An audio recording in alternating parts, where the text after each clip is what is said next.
Now, see this figure, Vidya. It's a floppy, Baba. Yes, Vidya. Floppy disk it is.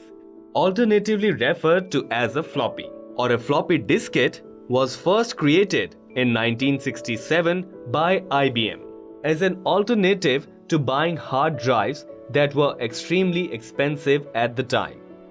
The picture shown is an example of a 3.5 floppy diskette, which was the last and one of the most commonly used floppy diskettes capable of storing 1.44 MB data. Now, Vidya, let's move ahead to another secondary storage device, that is magnetic tapes. Looking like cassettes. I used to listen music from these cassettes. You are right, Vidya. As cassettes used to store music, these magnetic tapes are used for data storage. A magnetically thin coated plastic tape wrapped around wheels. Tape is much less expensive than other storage mediums, but a much slower solution that is typically used only for backup. Now we'll come to optical devices: CD-ROM, DVD, Blu-ray disc. The full name of CD-ROM is Compact Disc Read-Only Memory. A CD-ROM consists of 3 layers: a transparent base. On the base, there is a reflective metal layer which carries information. On top of it, there is a protective coating. The data can be represented by binary numbers, which are made up of a series of 1 and 0 digits. This information is recorded on the metal layer. If we magnify the surface of the metal layer, we can see pits and lands in circular tracks. We use laser beam to read the data. When the beam travels from the direction of the base and reaches the pits reflect the beam like a mirror. It produces a 1 digit. We have digit 1 at the edge of pits and digit 0 elsewhere.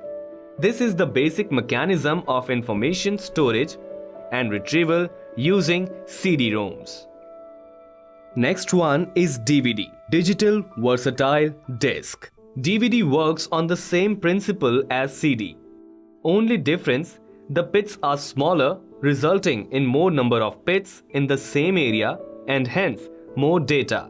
Smaller pits are created and read by using a red laser beam that makes light waves with a wavelength of 650 nanometers, 0.0000065 meters, or less than 1/100th the width of a human hair.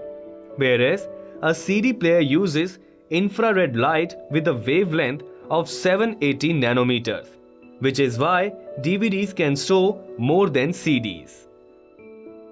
Blu-ray disc. Now, a Blu-ray player uses an even more precise laser than a DVD player, with a beam of blue light instead of a red or infrared. Blue light has much shorter wavelength, about 450 nanometers, than red light. So a blue laser can write things that are far smaller.